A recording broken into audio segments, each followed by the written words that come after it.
My name is Simon Bennett, and I'm from London. And before I get going with my talk, I'd really just like to see raise some hands and possibly shout, because last night I heard a lot of voices.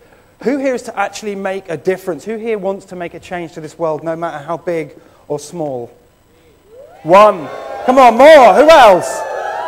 Nah, that's a bit disappointing. Can we try again? Who's here to actually make a change? There we go. Okay, fantastic. Look, that's what I wanted to hear. Look, I'm not here to preach to you about what kind of change you should make. That's a decision that I think really remains up to you. That should be personal, and I'll leave that to you guys. What I'm here to talk about is technology. I'm here to talk about two different pieces of technology that have changed my life and that have shaped my entrepreneurial world over the past 8 years.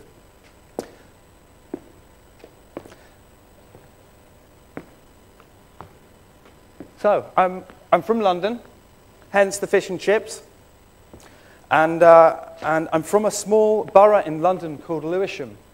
And Lewisham is a very poor, dilapidated borough. There's lots of problems with poor housing, with gangs, and young people really falling through the cracks of society. And one of the things of growing up there was really sort of having to deal with a lot of problems that possibly you wouldn't see in other places around the world. And I'll go into some of those issues in a bit. I'm going to tell you a bit about myself. I was a terrible failure at school. In fact, I failed almost all of my classes at school, and my teachers said that I'd probably never amount to anything. The jury's still out on whether I've done anything of any success. But I found myself sat in classes, and I would look at the teachers' mouths, and they'd be moving their lips, and they'd be talking to the class, and I'd just be thinking about something else. And I'm sure there's people now who are looking at my lips, but they're not listening to me at all. They're thinking about their phone, or they're thinking about what they're going to have for dinner later on. That's fine. And in fact, it's really important to let your mind wander sometimes. But later in life, I was diagnosed with a condition very similar to ADHD. ADHD is attention deficit hyperactivity disorder, and it means that your mind is, it's very hard for it to stay on task and very, very hard for you to actually concentrate on anything. It was very hard for me to concentrate on anything until I found this. I found music, I found the guitar, and I found a real sense of purpose. I found something to keep my mind on. And at school I would go and I'd play music, and I would get involved with bands and things like that. But our teachers would kick us out of the practice rooms because the guitar, as we all know, is the instrument of the devil. Oh no, it's the instrument of revolution, and it doesn't fit in with the classical education that we were meant to get for music. So I was kicked out of these rooms, and it was very frustrating. And the way that creativity was taught in schools 15 years ago in the UK really frustrated me, and it played into some of the things that I've ended up doing in my life. So there's two things there. There's concentration, there's the ADHD thing, and there's creativity and how that's dealt with in schools. So I went to university. Who here is at university? Anybody? Okay, a few people. Good. I went to university, and at the end of my first year, I failed every single module. Yay! Come on! Woo! Success, great success. Not really. I failed every single module at school and at university, and mainly thanks to drinking, girls, and computer games. So, however, at the end of that first year, I was introduced to the first piece of technology that really changed my life. The first piece of technology that made a massive difference to where I've now ended up. And that is this. This is the PowerBook G4 titanium laptop. You might be thinking, it's a laptop, I've got a laptop.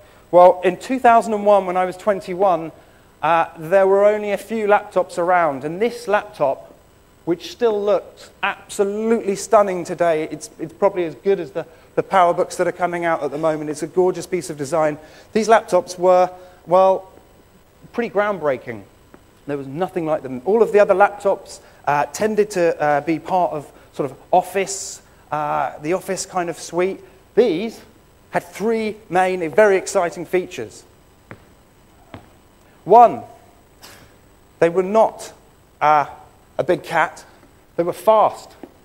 And they were so fast that they were able to run music programs. Out and about, we could run music programs.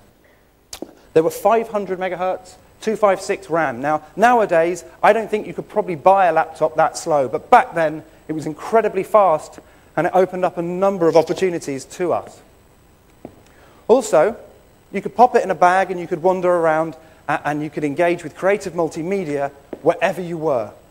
This was immensely exciting, and in fact, for me, this formed a number of very exciting ideas in my mind about some of the opportunities that I could engage with later on in life.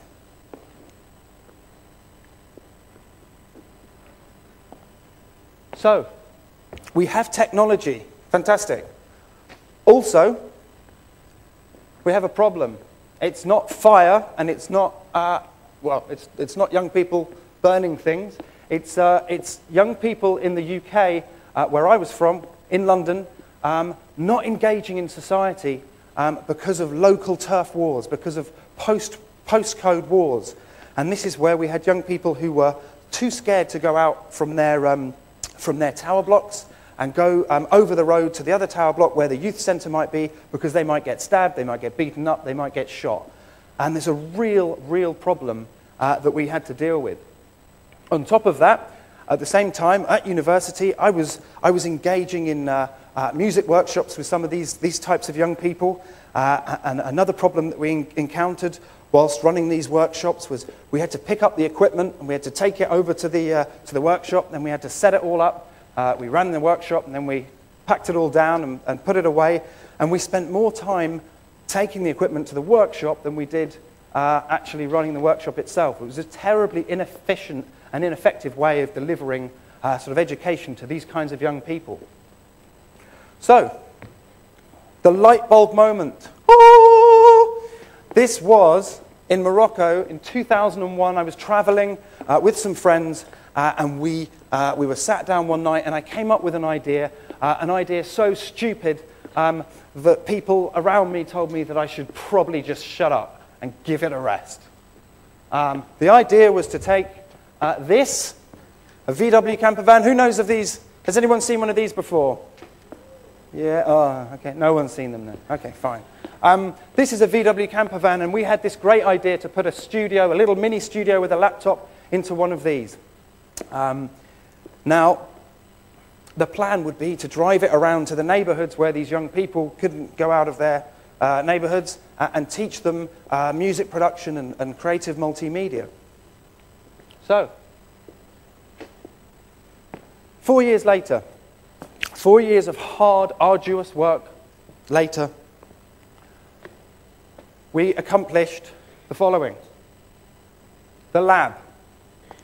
Having been told by everyone that this was probably never going to work, we built this. This is a multimedia bus which travels around Lewisham, the borough that I grew up in. And the bus has a very exciting multimedia suite where young people can go and learn music, they can go and learn video game design, they can go and learn animation. And this became one of the most successful projects in Lewisham over the past 5 years. In fact, we've worked with over 5,000 young people, and a lot of the young people now, they feel like the bus is part of their own group, they're part of themselves. Many of you will have seen the riots that happened in the UK very recently over the summer. Well, our bus wasn't smashed up because the young people believed that it was part of their community and they didn't want to smash it up, which was a fantastic accolade. And a lot of these young people now work as volunteers or actually have jobs on our bus. So, technology, problem, solution. I'm not academic, as you'll all know, because I failed everything in life. But I've come up with an equation. It's the only equation I've ever come up with, and I'm really excited about it. And I want this to soak into you today. I'm going to tell you it about 3 or 4 times so you don't forget it. Technology advance, such as the laptop, plus a problem such as young people not engaging with society, not getting off their local areas, plus a little bit of creative thinking, a little bit of light bulb moment, plus hard work, sorry, not plus, times hard work. Don't forget that time, no, squared. More work, lots more work, really hard work, and we get our solution. In this case, the lab. Now on top of this though, I'd like to appeal to all of the entrepreneurial spirits out there. If you have one main objective and you work very hard to achieve that objective, in most cases there will be a number of rather exciting byproducts. And if you can be entrepreneurial about those byproducts, and if you can seek out social opportunities and where you can help in other places, then actually the solution that you came up with might actually end up being smaller than the overall picture that you come out with at the end. So for me, this was Rolling Sound, a company that I set up at university just after the year that I failed. I kind of got my act together, I really put some work in, and I made this my major project. And there was 2 of us running this company for the past 8 years. 2 of us in my bedroom, working away at this business, and it's the same technology. Laptops, taking the laptops to young people who don't have anything, who haven't got any facilities, and delivering courses. So that was the plan, that's what we did. Now, there was 2 of us back in 2003 last year, 2011, there were 100 employees. So we grew to 100 people. We had 25 full-time staff and 75 tutors teaching all over London. We worked with over 50,000 young people over the past 8 years. 50,000.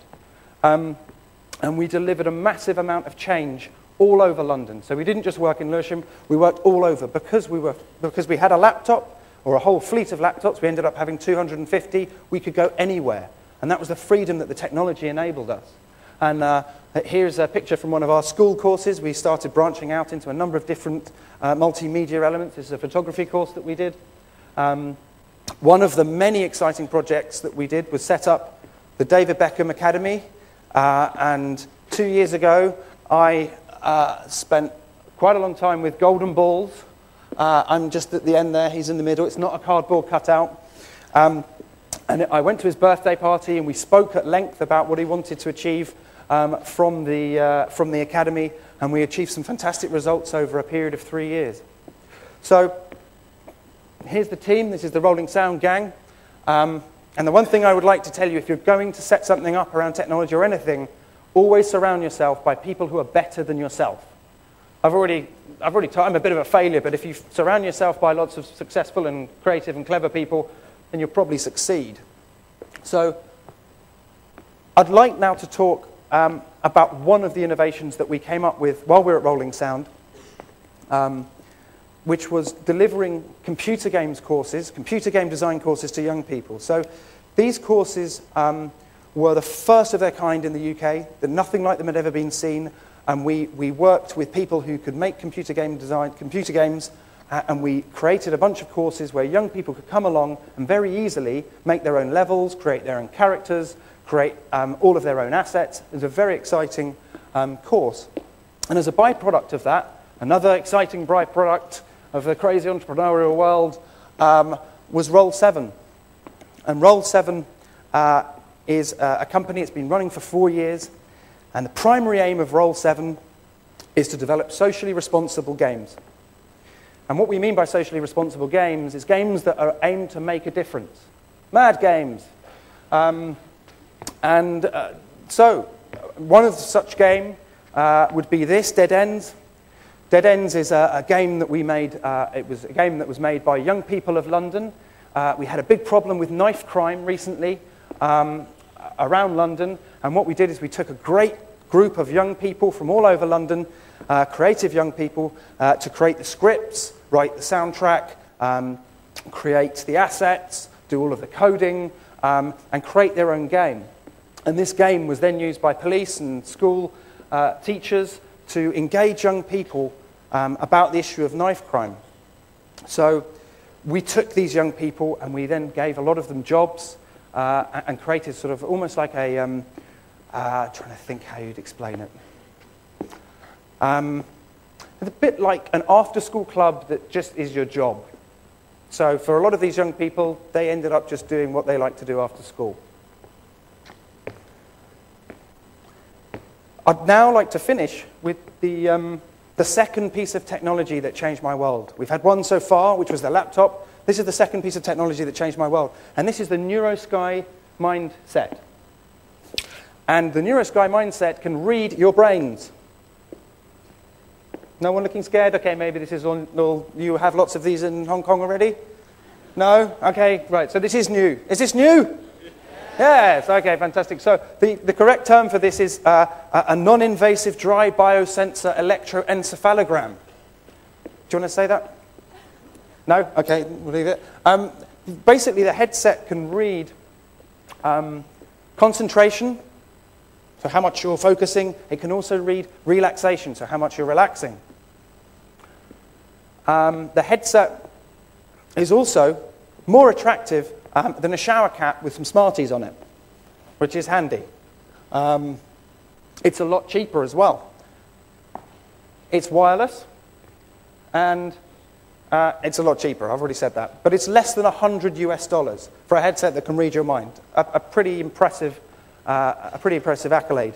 And when you're looking at technology and you're looking at how to appropriate technology for new projects and entrepreneurialism, price is a really key factor, because there's no point coming up with a solution for Africa if it costs £500,000 a pop. Yeah? So we've got the oh, hang on. This is my old presentation. Oh, well, no worries. We've got the problem. So the problem was ADHD. I mentioned it earlier, this problem with focusing and concentrating. We were approached by the University of Wollongong in Australia, and they had a whole load of research around exercises that they created to help young people concentrate using the headset and using a number of other cognitive exercises. So what we did is we sat down with them and we had a light bulb moment, and we came up with Pocus. And this game, it's very exciting. It turns all of these exercises, it gamifies them, and it turns them into really exciting exercises that are all wrapped in games. So you're a wizard, you're fighting dragons, you're turning pigs into trumpets, you're fighting wizards, you're growing flowers, etc., etc. A number of really exciting things. And for younger kids, this game has been really, really successful in engaging them in what are pretty boring tasks over a longer period of time. On top of that, parents can look into how their children are doing, check in, make sure that they're improving, and if they're not, they can then engage with that as well. So this was our solution for that. I mentioned byproducts.